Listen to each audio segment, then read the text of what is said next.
Let's get it. Yeah.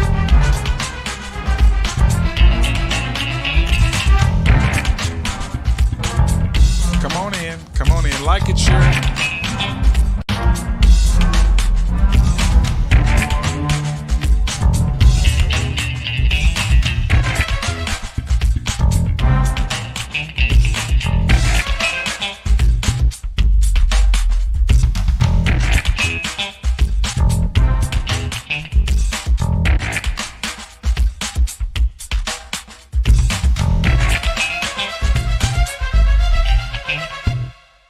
This is in-depth study of the Christ, the propitiation, the begotten Son, the law, the judge, the ruler, the standard, the Messiah, Yeshua HaMashiach, the one, the true Jesus Christ.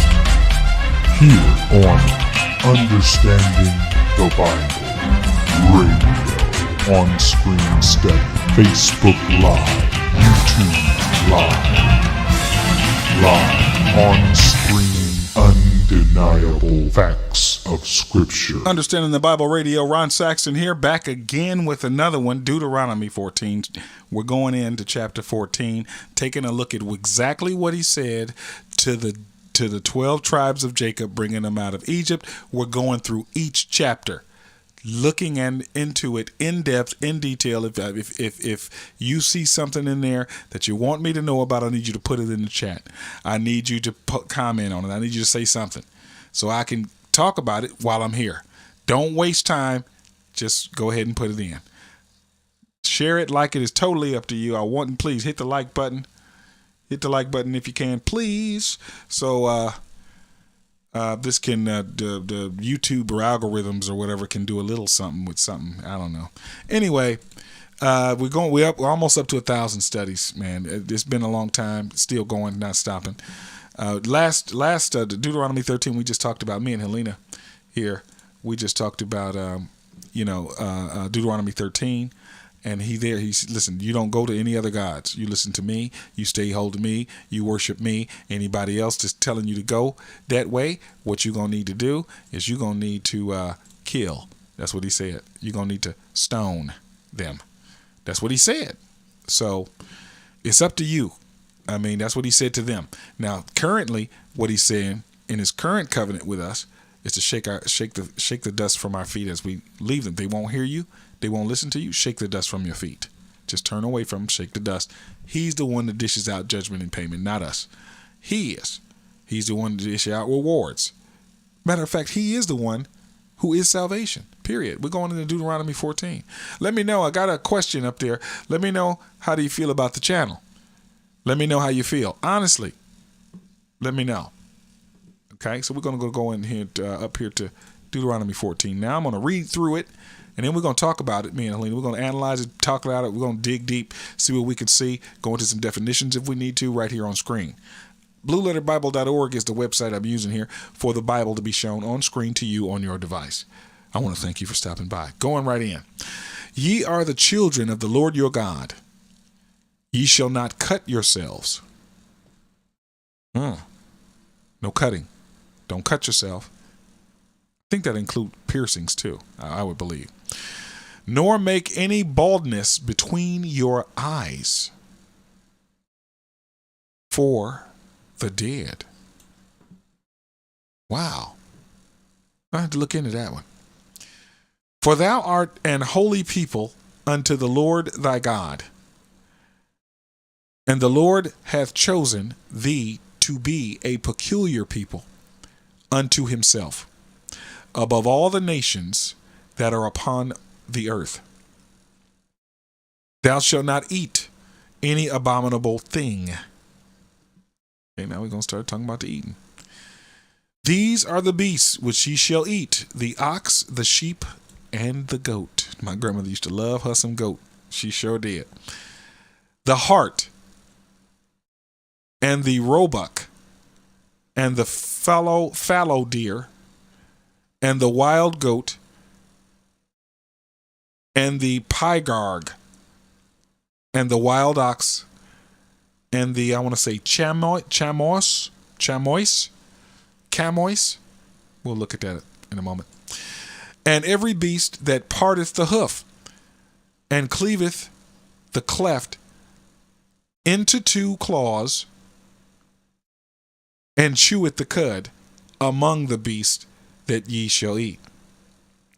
Nevertheless, these ye shall not eat of, them that chew the cud, or of them that divide the cloven hoof, as the camel, and the hare rabbit.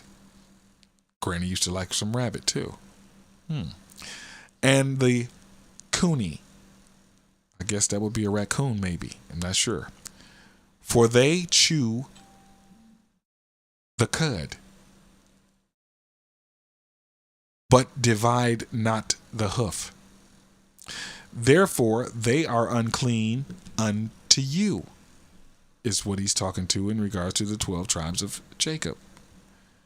And the swine, the pig, dang, them ribs, them spare ribs off the chain, because it divideth the hoof, yet cheweth not the cud, it is unclean unto you. Ye shall not eat of their flesh, nor touch their dead carcass. These ye shall eat of all that are in the waters, all that have fins and scales shall ye eat.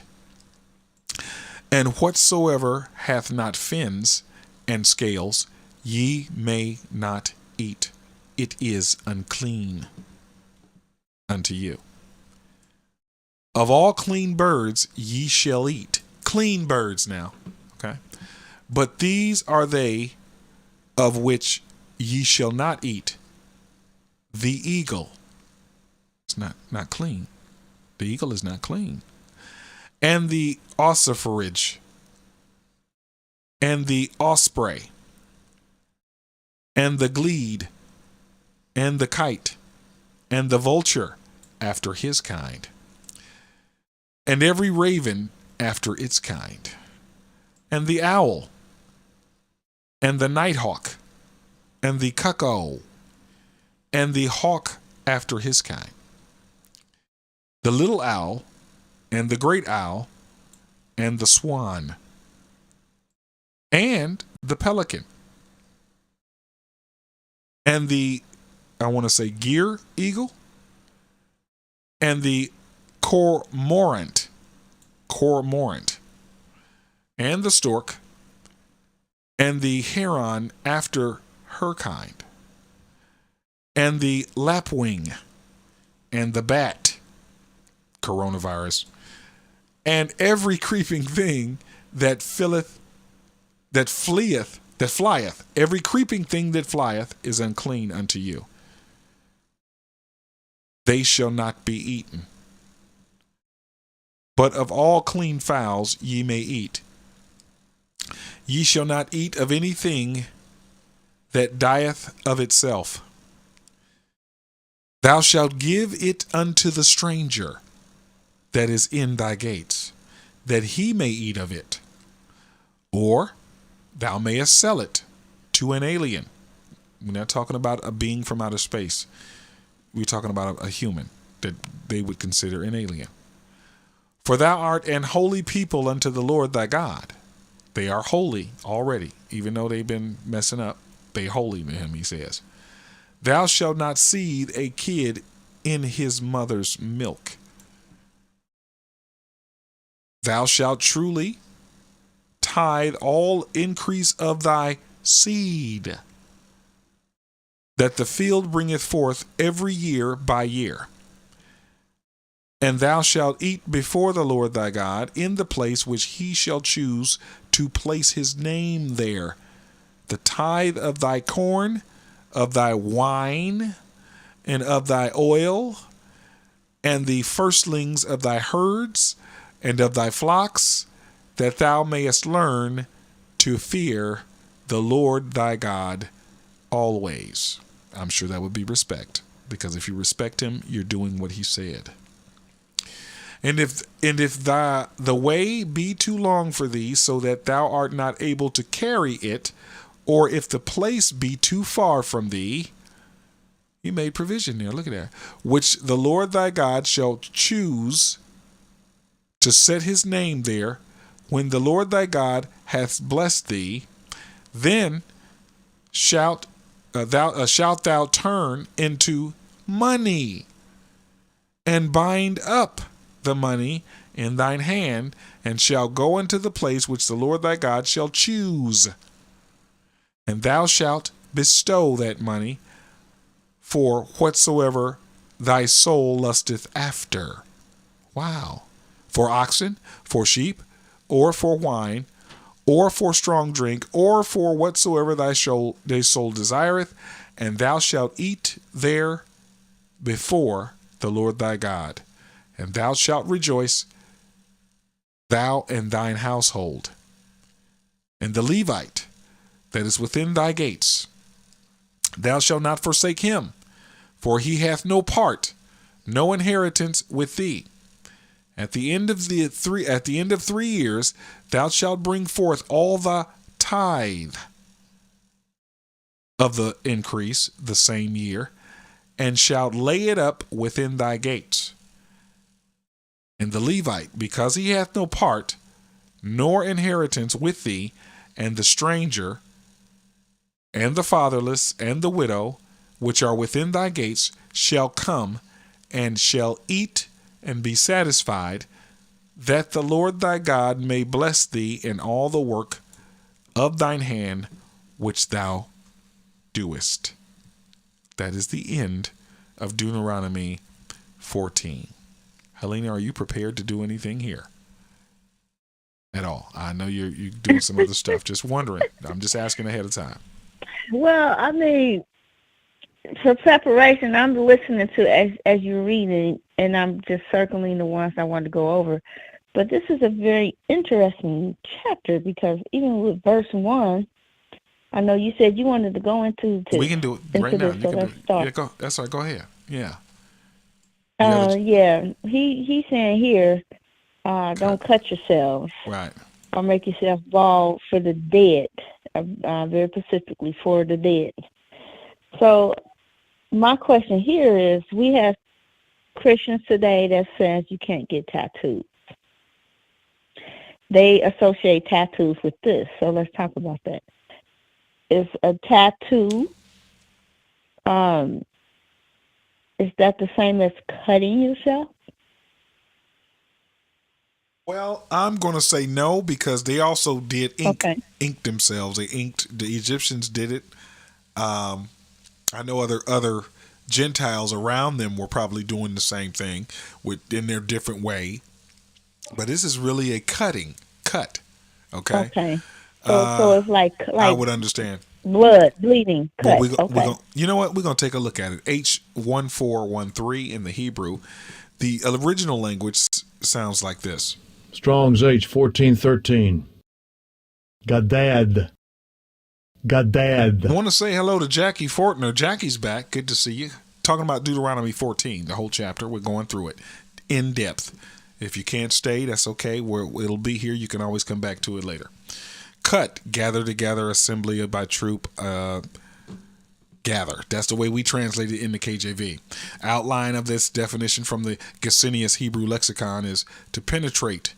That sounds like it is tattooing, because you get the tattoo with a needle that goes through your skin in and out very quickly, and there is blood, so it is penetration there. So I would say yes, based on this penetrate. So that's included in that. Okay. Yeah. Cut, attack, invade. Okay. To penetrate, cut into, to cut oneself, to gather in troops or crowds. So I would agree. This is just the Strong's Concordance here. That's what you get there. Primitive root, cut. Also to gash, if by pressing into, assemble selves by troops, gather selves together in a self of troops, cut selves. Okay.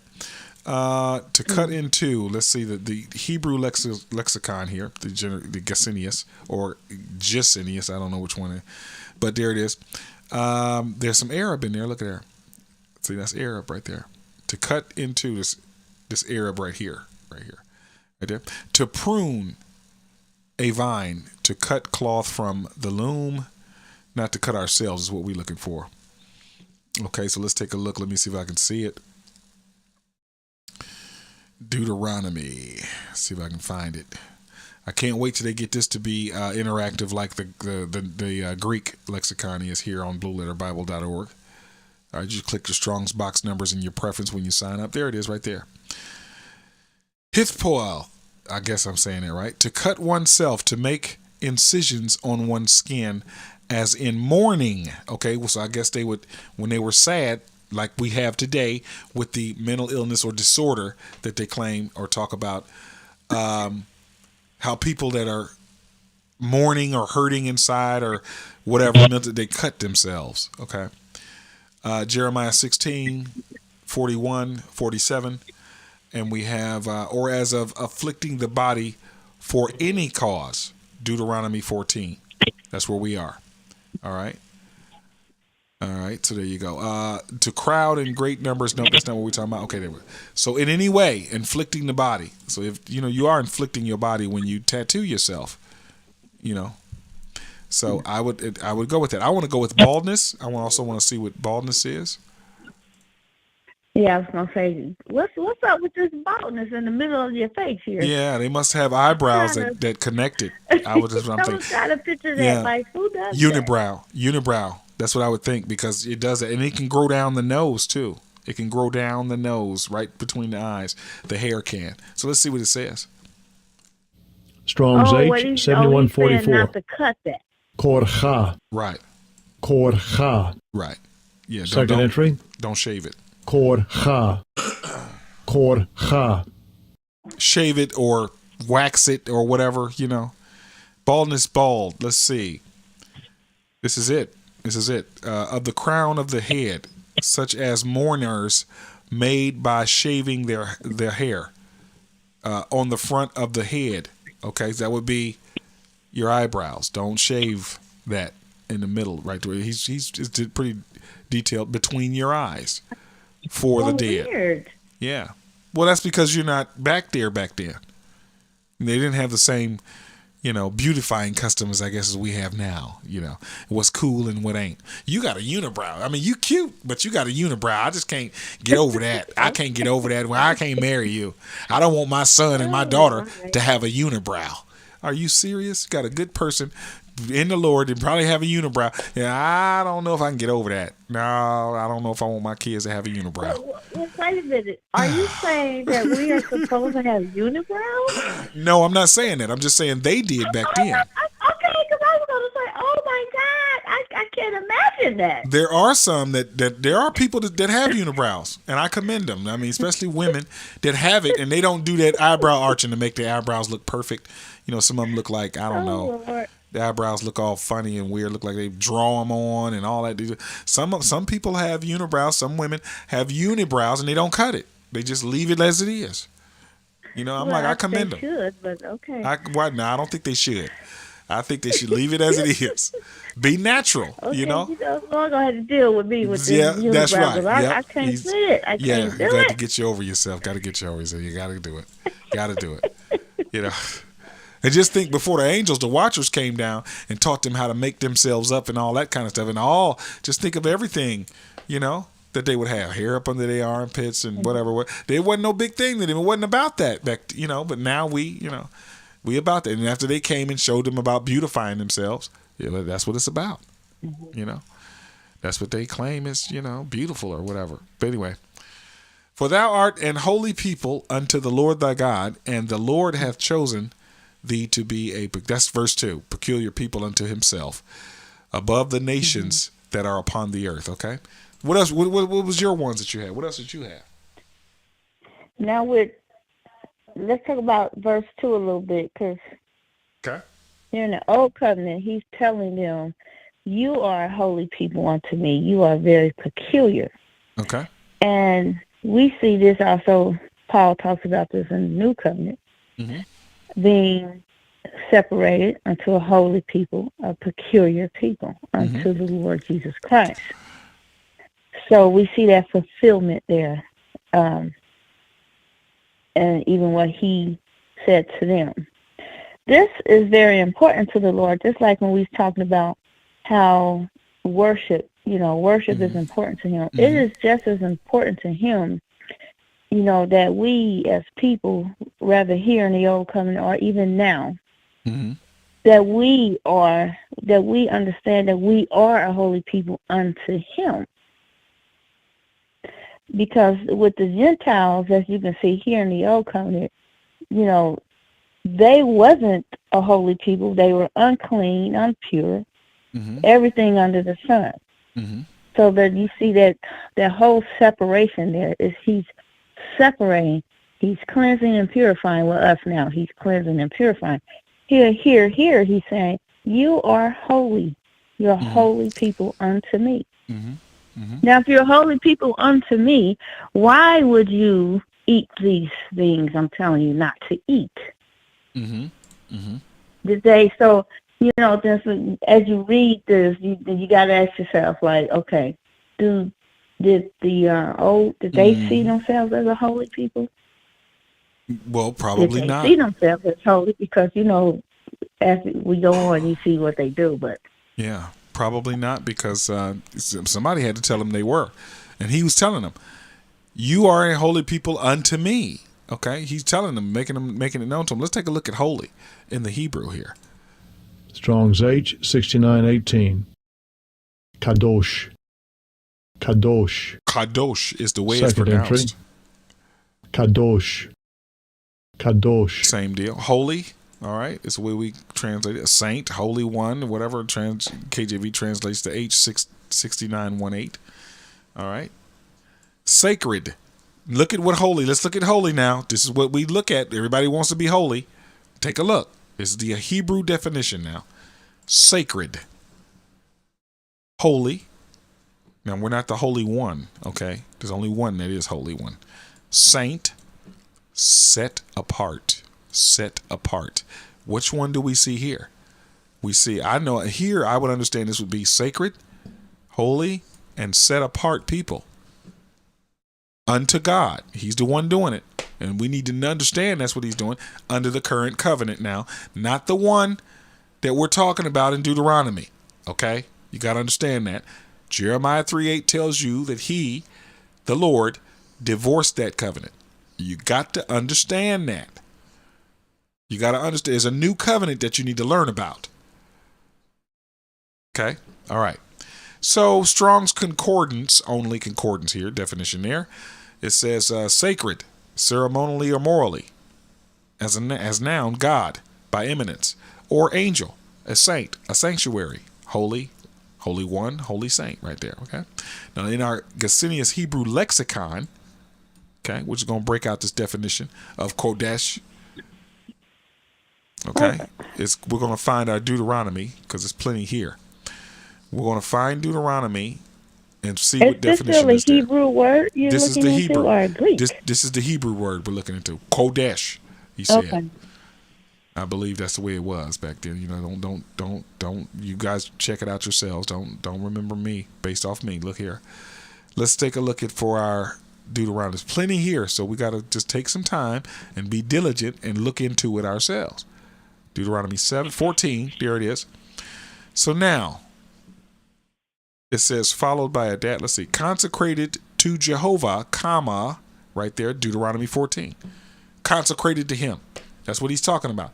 I've taken you guys and I've made you my people now. You're married to me. You're my bride. You're in covenant with me. You got to understand that. That's what he's saying. You're set apart from everyone else, for me, singled out. And also, men, if you're going to marry a wife, going to marry a woman, you don't care what you're going through. She's set apart from everyone else. Everyone else doesn't get what she gets of all of you. You gotta understand that. We really do. No matter what you're going through, disagreement, whatever, blah, she denied me. You have taken her and she has accepted your covenant, and you have labeled her as wife, if you have not put her away from you yet, all right, you have labeled this woman as wife. You have consecrated this one woman to get from you what no one else gets. So there's no woman on the side. There ain't no sugar babies. Ain't none of that, none of that. It's her that you've done this with. All right. And the Lord should be an example to you on how you nourish and cherish your wife. He should be an example. You can't do the things that he does, but you can think about her the way he thinks about you. Because don't forget, you're his bride too. All right. Just a little side note there. So there you go. Deuteronomy 14, Deuteronomy 26. All right. There you go. Now there's holy places that he set apart. It ain't magical and all that. It's set apart. All right. You got days that are also sacred to God. Back then, now every day really is when his spirit is in you. But anyway, there we go with holy. Just want to break that out. So let's go. Continue on here. And he's breaking out the foods that are considered to be holy for you to eat because they're set apart from the other ones. Get it? Got it. Okay. Not that is sinful and not sinful. It can be nasty if you don't clean them. I don't care how holy he said it was. You're going to need to cook it and clean it. And don't eat the blood out of it. I got a question. I'm with you. With the list of animals that they could eat back then, the goat, the sheep, ox, which one of these is chicken? I don't know. We're going to take a look. We're going to find out. 'Cause I was thinking the same thing. Okay. Is chicken on this? Because I was looking for some chicken, Oh, yeah. man. Okay. So we're going to find out. We're going to try to see if we can find it. Let's see. You shan't. Okay, abominable thing. What he considers abominable. We're not supposed to eat it. Not we, but them. They were not supposed to eat it because we're dealing with what he dealt with them back then. I am not trying to make you a Hebrew in this study. Don't think that at all. We're looking to see what went on with him and them back then in Egypt, coming out of Egypt to the promised land. Okay? That's what we're doing. That's all we're doing here. Study of Deuteronomy. Okay. So now we got the beast, which ye shall eat. We got them oxtails right there. The ox is there. We good, y'all. Everybody good. Get that oxtails and rice and peas. We got it. Oxtail. It's there. All right. The sheep, got that lamb. Got the lamb and the goat. Got that too. Granny used to love it. The heart now. H-A-R-T. Wonder what that is. Let's see. Heart. This is in the Hebrew. It's Strong's H 354. Ayal. Ayal. Ayal. This is a stag. Deer. Heart. Oh, I like deer. What's up with that? Man, I've eaten deer before. All right. Always, let's see. Let's go to our Deuteronomy 12, 14 right there. Okay, it's right here at the top. Always of the, I don't know what the MASC period, gen, but in Psalm 42, joined with an F. In the manner of common nouns, it denotes a hind, which is else there where called by its own particular form, this Hebrew term and this Hebrew term.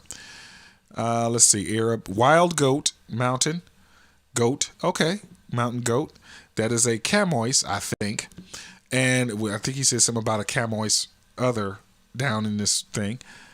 An orthography, which confirms the relation of the roots. Okay, that's just grammar stuff. Okay. Etymology, intensive. Okay, let's see. The Hebrews appear to have called several species of deer. Okay. And gazelles. Okay, I got it. Like wildebeest, deer, gazelles, several species of deer. Just different kinds of deer. Okay. Some of which have horns, twisted like those of a ram, great rams or wild rams. As in German, they are called this German word here. Wild disbigen, I guess, or something. And in Latin, they are called caprice. Yeah, I've heard of caprices from their likeness to goat. Okay, there you go. That's it. There it is. So it's a type of deer. Okay, it doesn't say it's just deer. It's a type of it. Deer has different, kinds of deer. All right. Now the hart and the roebuck, I believe, which is another deer. Let's see what that is. This is what you get when you get to understand the Bible Radio, diligent study. Strong's H 6643. Tsevi. Tsevi. Now this we translated roebuck, glory, glorious, beautiful, beauty, goodly, pleasant. Beauty, glory, honor, beauty, decoration, honor, roebuck, gazelle.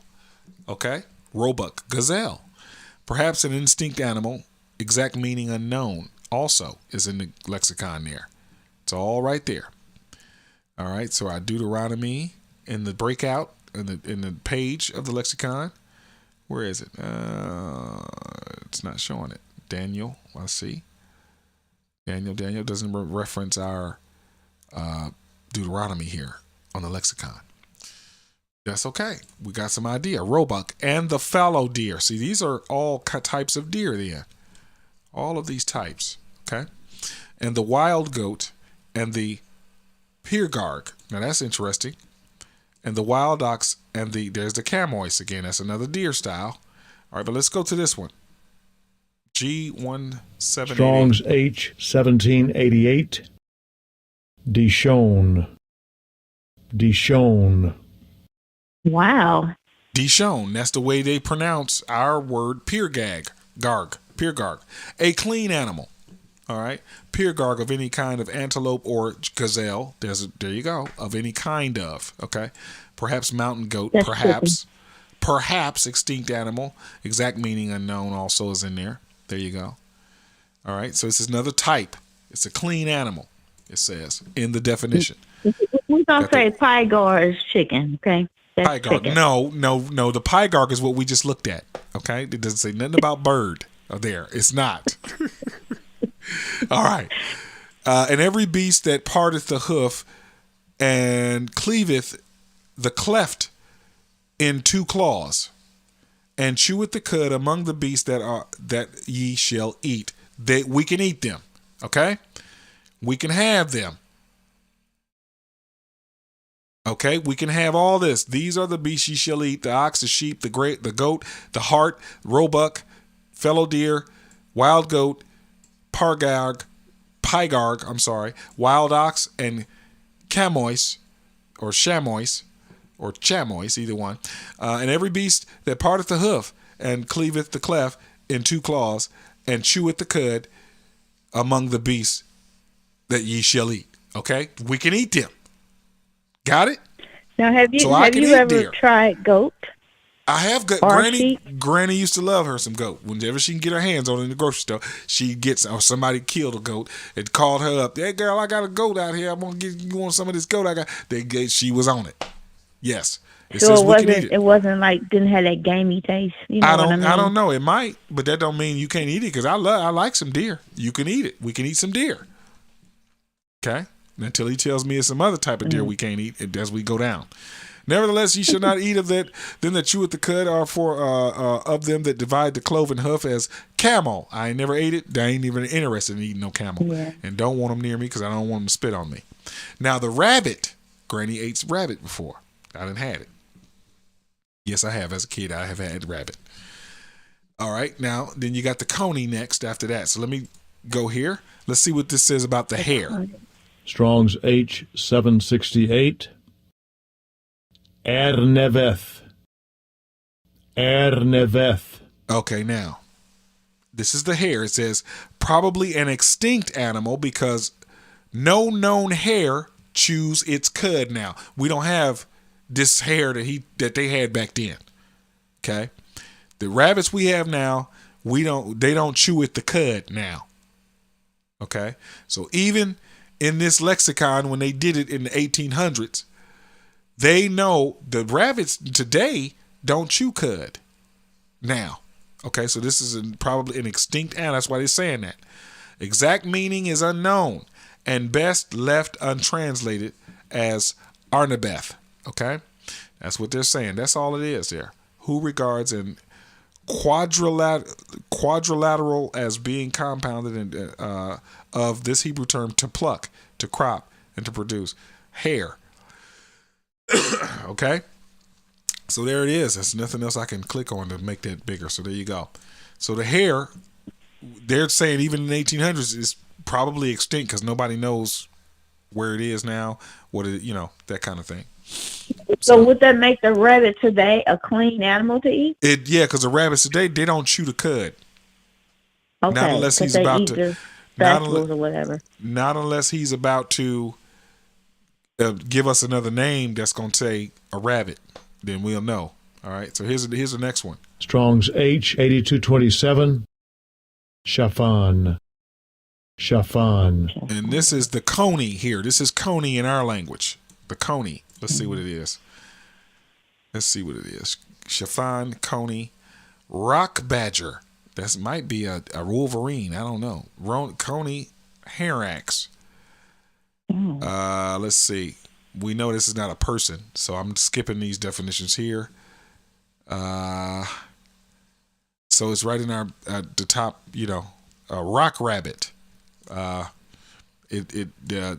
concordance there says. Let's see what this says. See what this Glycinius lexicon says.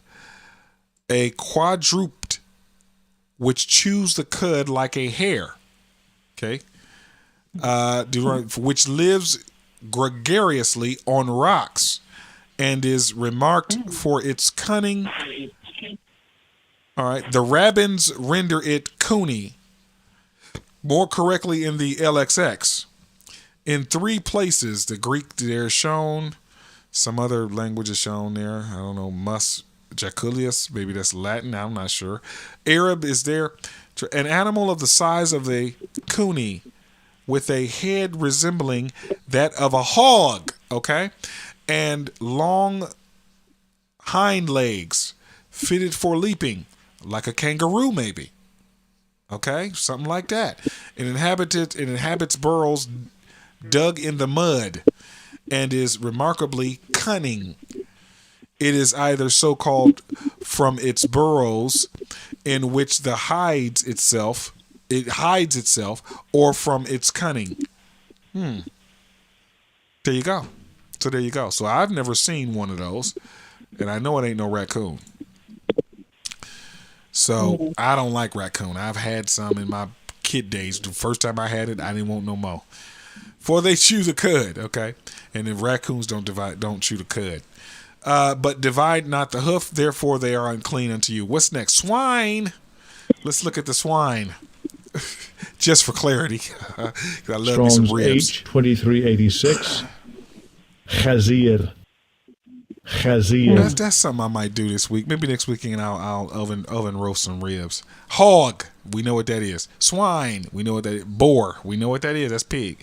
Swine, that's forbidden food. Wild boar. Okay. Probably meaning to enclose a hog, perhaps as penned boar swine, which they are very dangerous in the wild. Arab, with the insertion of none, whence the verb, to have narrow pig-like eyes seems to be derived. That's all they got. Hog, swine, it's there. All right? So we can't eat no hog. Ain't supposed to be. Well, no, I'm sorry. We're not supposed to not eat it. He told them not to eat it. We're dealing with Deutoronomy. Okay? In another covenant. Okay? Everything I can do to pull out to try to get me some of them ribs. But anyway, I'm just joking. That's what he told them. You know what? I want to say something, though, before you go to the pitch. All right, go ahead. Now, I know that this covenant is actually fulfilled in Christ. So I know you say that this is not important anymore. But I say different. I think that it's still important in the sense that how we are overweight today, eating the wrong foods.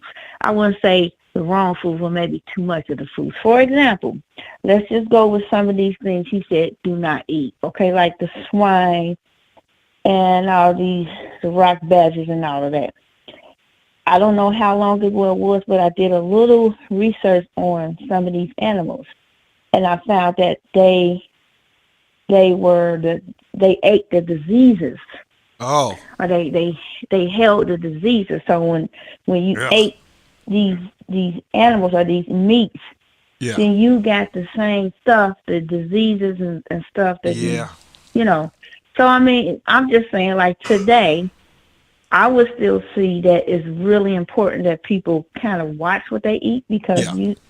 you still see these same diseases that Well, yeah, that can manifest in the body. like they are feeding them engineered, scientifically, chemically engineered grain and feed, or feed that they That should too. not That normally be too. eating, causing their bodies to do things, and that way they fatten them up and get them to grow quick, and then even chicken, hormones, that kind of stuff to make them grow too fast. Then Yeah, when you eat I it, know about chicken. right, I know, and when you eat it, guess what's happening with your body? Your intestines gets bigger. Your stomach gets larger because the hormones that you're processing from the chicken that you ate that don't break down in the cooking process, you absorb and eat. It takes its effect in your intestines. Then your intestine gets bigger. That's why you get fatter. Your stomach get bigger or whatever. Or you put on weight Now, or you start growing hair where you shouldn't. And that stuff happens. And with kids, it makes them develop quicker. 'Cause I remember. now then you tell me a couple of years ago that back, then when they did these dietary rules here, they ate so much of the land, like, the vegetables and stuff, that is what kind of helped them They strong, to, I yeah, guess, stay fit. because Their the bodies were strong. I can see that their right. bodies were very much stronger than ours now today. Right, because when he made the Garden of Eden, he told man, Adam, of every tree you can eat, of all the grass and the herb of the field is meant for medicine, it's good for you to eat it. He made it that way. Collard greens is a herb. They don't tell you that, but it is. It's an herb that you can eat. Greens is good. Cabbage is good. Spinach is good. Broccoli is good. It's a herb of the field, okay? Fruit of the tree. Berries, cherries. It's good for you to eat. He said it's good for your body. He made it that way for the body. They never ate meat. Okay? Adam and Eve didn't eat meat until after the sin. Okay? Right. So there you go. So he's laying it out here what they should eat and what they shouldn't, and what he considers clean and what he considers unclean at this time in our history, in man's history. He's talking to one group. Now remember, other people around, and before he told them this, they probably ate pig. They probably ate some ribs because they were under the Egyptians when they went into slavery with them. So if the Egyptians didn't eat no pig, and they just said, let's just give them something to eat, they probably did the same thing, gave them what they could, and they ate it, and they didn't know, or whatever. But the Lord was also with them, even though they didn't know he was with them, and they increased and multiplied also. But he's outlining this here. John Count stopped by. Hello, Mr. Count. Good to see you. Thanks for stopping by, man. So that's what we're talking about there. The swine, because it divided the hoof, yet cheweth not the cud, it is unclean, because it divided the hoof unto you. You shall not eat of their flesh, nor touch their dead carcass. These ye shall eat that are in the waters, all fish with scales. Lobster doesn't have scales. Okay? Catfish doesn't have scales, but it has fins. Okay, it doesn't have scale. And whatsoever hath not fins and scales, ye may not eat.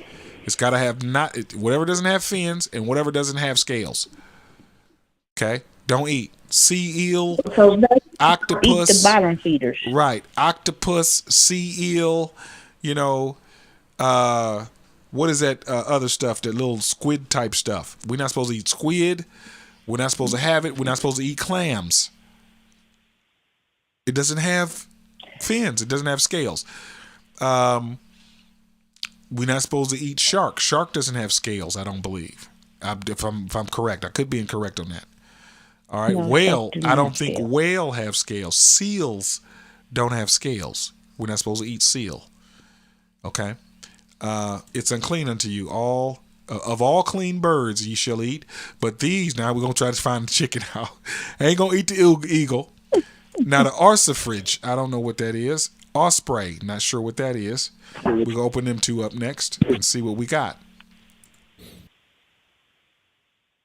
Strong's H 6538.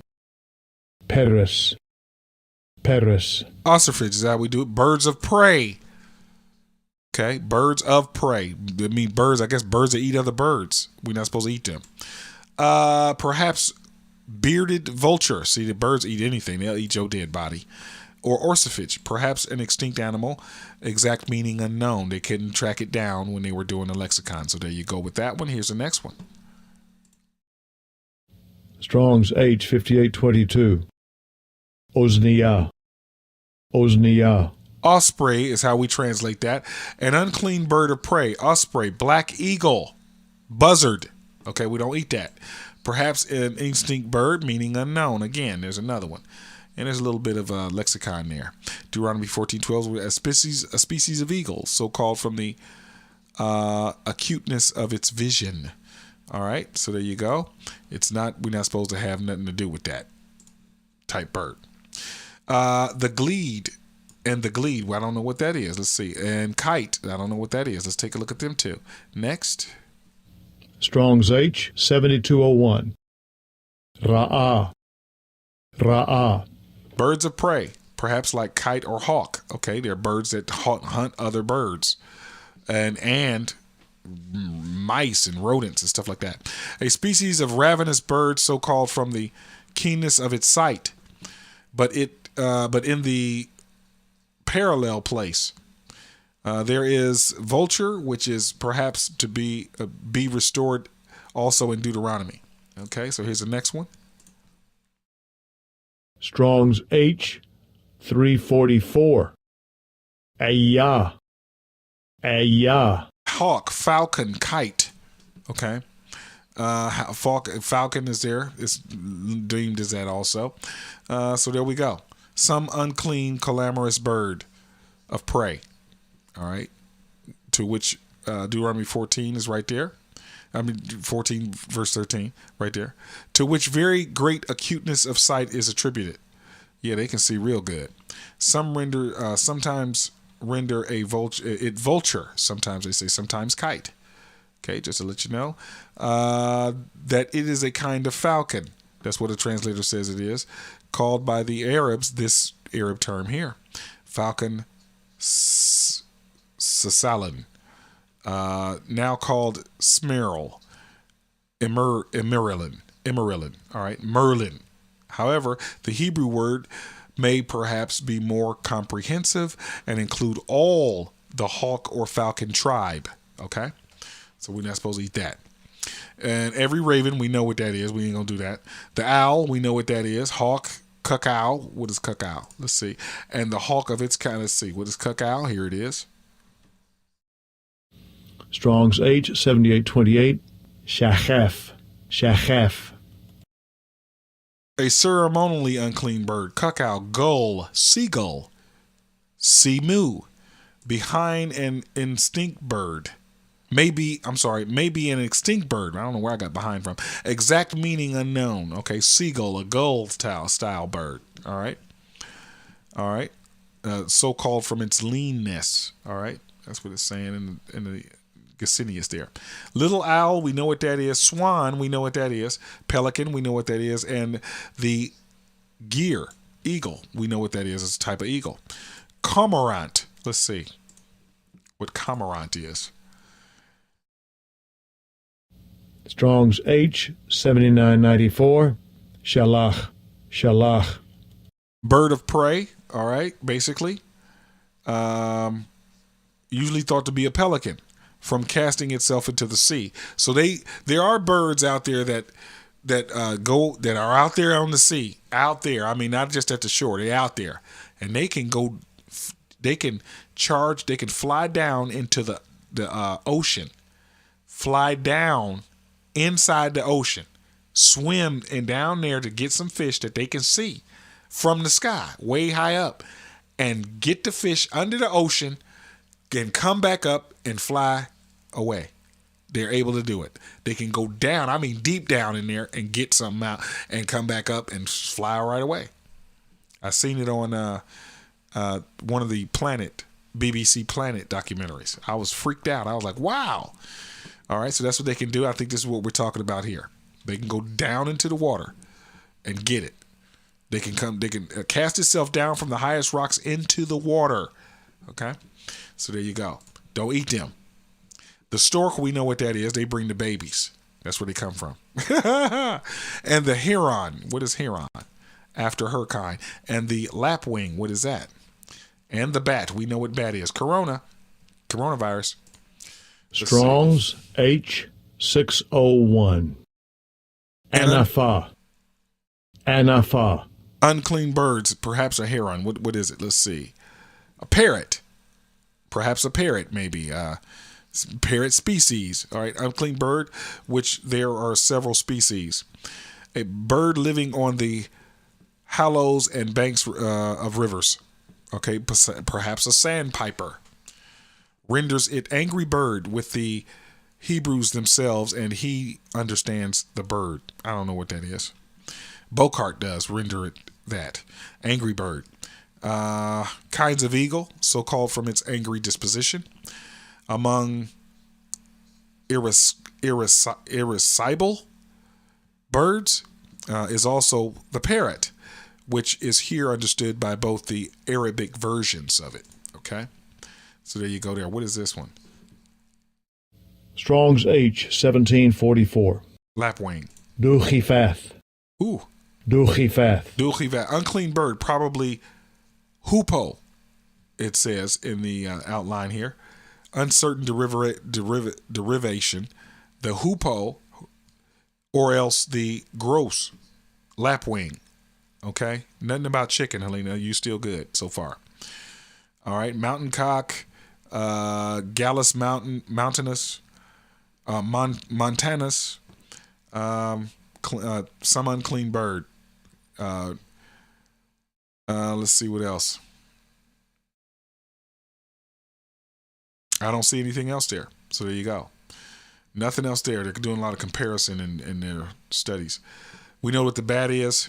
Every creeping thing that flieth is unclean. Well, we know the chicken can't fly.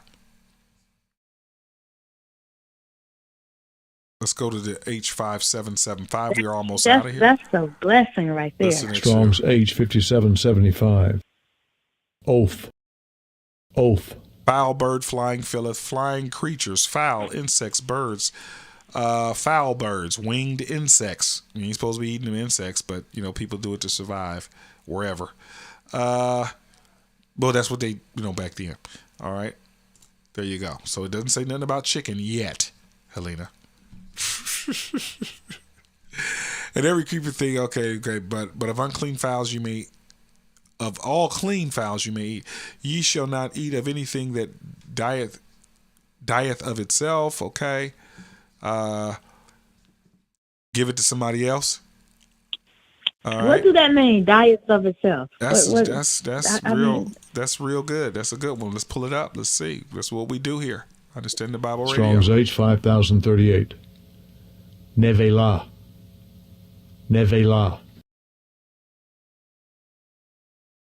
Okay. Let's see. Uh-oh. My Facebook went down. It's gone. Anyway, I'll continue on. Carcass, corpse of humans, idols, animals. Carcass, corpse. That's what it's saying there. Of animals, that's it's not saying what it is. Carcass of it. I said if it's dead, don't eat it.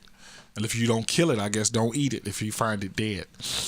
You should not eat of anything that dieth of itself. Thou shalt give it to the stranger. See, if it's dead already, don't eat it. Okay? Do not seethe a kid from its mother's milk. That means while it's drinking milk or getting from its mother's, don't kill it. Don't stop it. Don't do that. That's what he's saying. And that is kid, young male goat. All right. Okay. Thou shalt truly tithe. Okay, that's the tithe thing. So we're going to stop at 22. We're going to stop at 22 and get into that next week, because if we're going to do an hour, we at an hour right now, and we're going to take us longer to go to the end from the tithe. That's 22, I said. Yep. Yeah. We're going to stop this. So then we're going to start talking about that. Get into that with what he told them now. This is not about what you need to do right now in order to please God. I want you to understand that, people. I'm not saying that right now. We're looking into Deuteronomy and what he told them. Okay? What you got, Helena? I was just thinking about what we were saying. Don't eat nothing that dieth of itself, and he said don't sell it to the stranger. So you said dieth of itself, meaning if it's already dead, don't. I'm trying to connect that in my mind. If you find an animal, you have to kill it to eat it, cook it, then eat. If you find an animal, Helena, along your way that is already dead, you see, don't pick it up and take it and go cook it and eat it. First of all, you don't know how to spend there. Okay, well, yeah, that's right. Like getting an animal off the roll and okay. Right. It just died, or something. Don't do that. So, yeah. Okay, I can see that. That makes a lot of sense. You haven't had a chance to pour the blood off of it and clean it. It's just sitting there. Right. Yeah. Yeah. So, don't do that. If you find a dead something, don't do it. He's saying to them. That's what he's saying. Okay? Okay, I got it now. I got it. Come across some dead chicken. That chicken looked like that chicken looked like that chicken just died. That look like it's freshly dead. That chicken really does. No, don't do it. Don't do it. Now you know what the blessing in all of this here was that we didn't read chicken in here at all. Well, yeah, that's right. Might do some research on it, but we'll see. Well, we had to do no research because it was not mentioned in here. It did not say that chicken was something that you cannot eat. Well, that's true. That's true. But we might need to research that a little more deeper so you can stay in line in the correct covenant, so you can abide and be holy and righteous before God, and you can be welcomed in by doing his commandments, all of them. Everything. You still got that bathroom. Sure. You still got it. Wait till we get to 23. They're gonna be mad about 23. When we get to Deuteronomy 23, when he tell you about that bathroom, don't even wash yourself where you lay at. Don't do it in your house. Don't do that. You go away down to the river. They're gonna be mad. I'm gonna find out about that chicken. I think he may have probably told us don't do something with that chicken. Don't do it. Let's leave. Well enough alone. If God didn't say it in here, he didn't say it. So we can eat it. I hear you. All right, I'm going to get out of here. We want to see you next time. Thanks for calling. Thanks for stopping in. Allow us to extend our deepest thanks, our humblest appreciation, our greatest gratitude for your fellowship here with us, sharing the letter of the gospel, the ancient definitions of Scripture.